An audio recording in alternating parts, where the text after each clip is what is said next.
Profesor Bátimo, ante todo le damos las buenas tardes y aprovechamos para expresarle que lamentamos profundamente el hecho de que no esté acá entre nosotros, pero que comprendemos el motivo de su ausencia. De hecho, la comprensión forma parte del ejercicio de la hermenéutica. Y que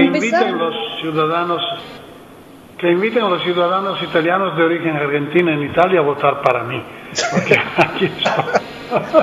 ¿Tiene garantizado? Sí, por supuesto, profesor, que tiene garantizado nuestro voto. Las jornadas que van a tener lugar en Buenos Aires plantean un interrogante, y es si la hermenéutica es efectivamente un paradigma agotado. La idea fue retomar una tesis que usted propuso en su libro, La ética de la interpretación, donde afirmaba que la hermenéutica era el lenguaje común de la filosofía, es decir, la koiné de la situación cultural. La pregunta es, ¿usted cree que la hermenéutica sigue siendo hoy el lenguaje común de la discusión filosófica? ¿Y cuáles serían entonces los desafíos teóricos que la reflexión hermenéutica debe asumir para renovarse a sí misma? Sí, yo creo fundamentalmente que cuando uno dice que la hermenéutica es hoy la koiné filosófica, lo dice y lo desea, es decir, que siempre una descripción no puramente neutral. Sobre todo para un hermenéutico no se puede decir que la hermenéutica está así, porque justamente sería una tesis contradictoria con la idea de la interpretación. Es decir, que yo interpreto la situación filosófica contemporánea como una demostración del hecho que la filosofía tiene que evolverse hacia la hermenéutica, hacia un reconocimiento del carácter universal de la interpretación. Pero esto no significa que, de hecho, se tenga que demostrar que las cosas están así. Yo, por ejemplo, citaba siempre algunas tesis de la filosofía contemporánea, como la idea que la verdad es un hecho de negociación social.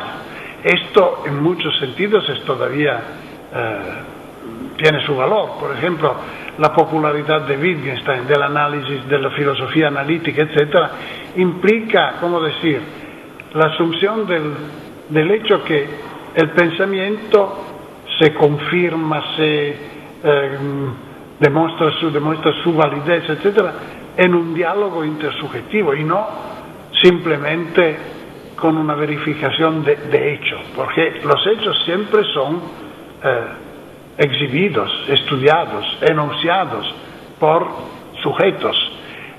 Esto era uno de los sentidos de la tesis de los paradigmas de Thomas Kuhn, por ejemplo. Una proposición científica se prueba o se desprueba, si tomamos una lógica de tipo de Popper, sobre la base de un paradigma compartido.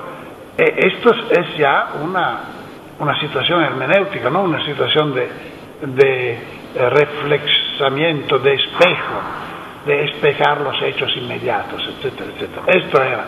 Ahora, ¿quién es que habla ahora de una fin, ¿no? del hecho que el paradigma hermenéutico sea agotado? Yo creo que hay efectivamente en la cultura contemporánea, que no es pura cultura en el cielo, es una cultura concretamente hecha de diarios, medio de información, etcétera, etcétera. Esta cultura está experimentando como una forma de retorno al orden, de restauración. Y la restauración es la idea que hay una objetividad, que se trata de observar. En italiano, yo creo también en español, observar significa también mirar algo analíticamente y respetar una ley. Usted se dice en español observar un imperativo, sí. Ahora, la idea de la objetividad en filosofía siempre funcionó así.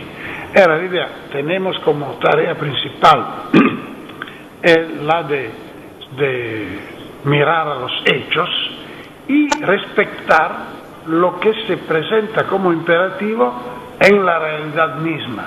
Ahora, todo esto a mí me parece simplemente la ideología del orden existente que pretende de recomendarse como la tarea principal del pensamiento.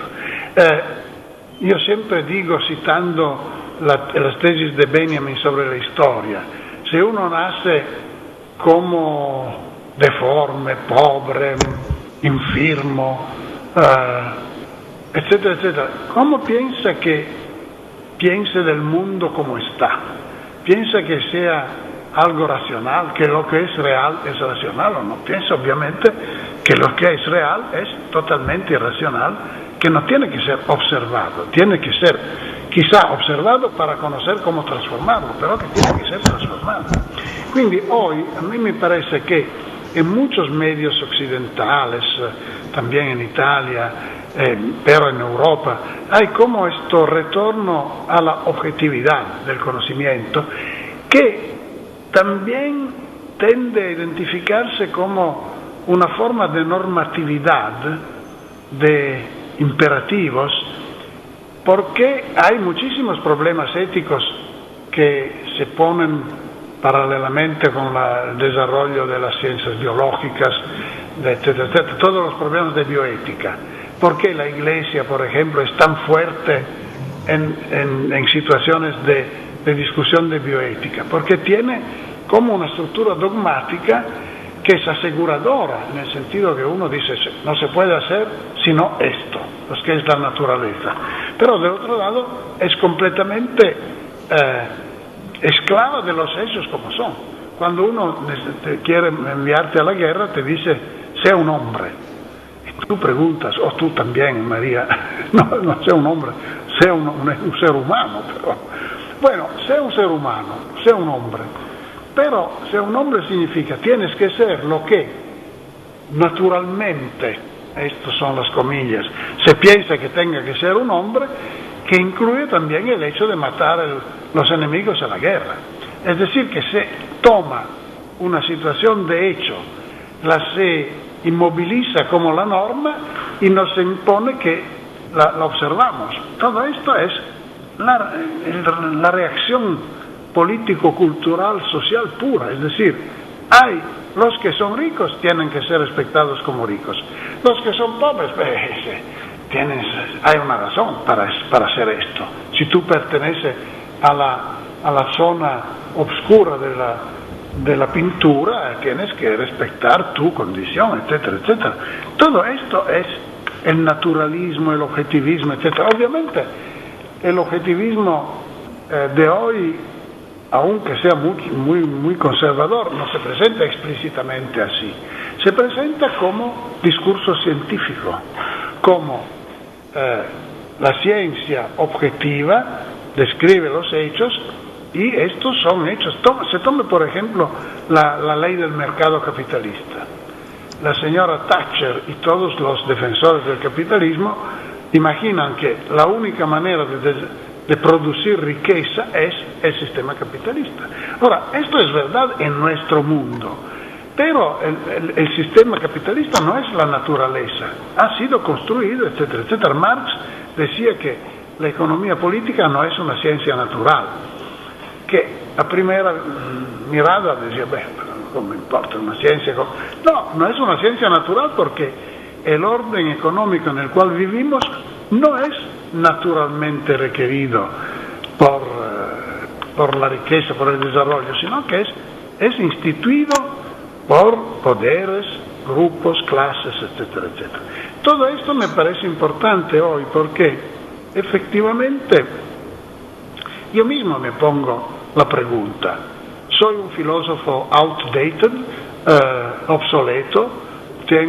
No, soy un filósofo seguramente no al nivel del poder actual, es decir, que soy como un complotante en contra de esto, en contra de la realidad que es lo que pasa normalmente. Como decía Brecht, lo que pasa cada día, por favor, no lo consideren normal, sino lo consideren como lo que pasa, pero se trata de transformarlo. La hermenéutica es mucho más acerca del pragmatismo en filosofía, por ejemplo. El pragmatismo es la idea que la verdad es lo que sirve a nosotros. Obviamente los nosotros, esto lo comparte también el Banco Mundial o los Estados Unidos o los capitalistas, es decir, la verdad es lo que sirve a nosotros. El problema es, ¿qué son los nosotros? Yo no soy el mismo que los capitalistas de Washington. Yo soy como un miembro de una humanidad que es más larga que estos nosotros, pero es también verdad para mí, que la verdad es lo que me sirve, que sirve a mí, a mis símiles para vivir mejor, etcétera, etcétera. Dunque, il punto fondamentale es, la hermenéutica es una dirección filosófica que rechaza la idea de respetar el real como es, porque el real como es no es creado por Dios como está, sino es creado por fuerzas históricas, y para muchos de entre nosotros es mejor modificarlo. Modificarlo significa pero rechazar la idea que la tarea del pensamiento sea simplemente observar la naturaleza en todos sus sentidos, ante todos como sistema de hechos, de fuerzas, etc., y después como ley, como norma. Yo creo que este sentido de la hermenéutica es muy lejos de ser obsoleto, de ser sobrepasado. Solamente, obviamente, hay fuerzas que no lo comparten, que no les gusta, porque pretenden, desde la Iglesia católica con sus dogmas y su disciplina, hasta el orden mundial del Banco Mundial, del Fondo Monetario Internacional, etc., son todas fuerzas que miran simplemente, que quieren simplemente a guardar el orden existente. Yo esto no lo quiero. Es por esto que soy hermenéutico. Gracias a Dios, no solo soy ateo, sino soy también hermenéutico. Profesor Báttimo, me gustaría ahondar un poco sobre este concepto de realidad. ¿Usted no cree que no habría un aspecto de la realidad, un aspecto de la objetivación que es eminentemente hermenéutico? Pienso en lo siguiente: ¿cómo se explica cuando una entidad aparece en el interior de un texto, una cultura, y para la cual esa cultura no tiene un significado para describirlo? El ejemplo concreto que estoy pensando es el que pone Umberto Eco en un texto que se llama Kant y el ornitorrinco. El ornitorrinco. Sí, que es cuando Moctezuma ve por primera vez el caballo. Ahí habría una suerte de límite de la interpretación. O también pienso en un experimento mental que pone Heidegger en su primera Vorlesung en Freiburg, cuando era asistente de Husserl, donde hace un experimento en donde él trasplanta a un senegalés al aula universitaria y se pregunta, bueno, ¿qué es lo que percibe el senegalés? Y la respuesta de Heidegger es que es una experiencia sin significación. ¿No habría como un aspecto de la realidad donde la realidad es el límite de la interpretación? ¿Y eso no sería metafísico? Sí, esto me interesa mucho. Obviamente el libro de Eco sobre el ornitorrinco lo conozco bien y lo discutí también con él. Pero el punto, en este momento me parece más importante el ejemplo del senegalés, que obviamente es más favorable a nosotros heideggerianos, porque el encuentro con lo que llamamos realidad inmediata es, en este caso, absolutamente el encuentro con una cultura, con una realidad interpretativa de otro mundo, de un'altra cultura. A nosotros también, cuando los conquistadores españoles, sus antepasados, ¿no? que vivían, encontraron las culturas indígenas, las nombraron efectivamente Naturvölker, por ejemplo. Había pueblos naturales, es decir, que eran como los distinguían difícilmente de los animales, porque eran algo que constituía como una alteridad que no era prevista, no era para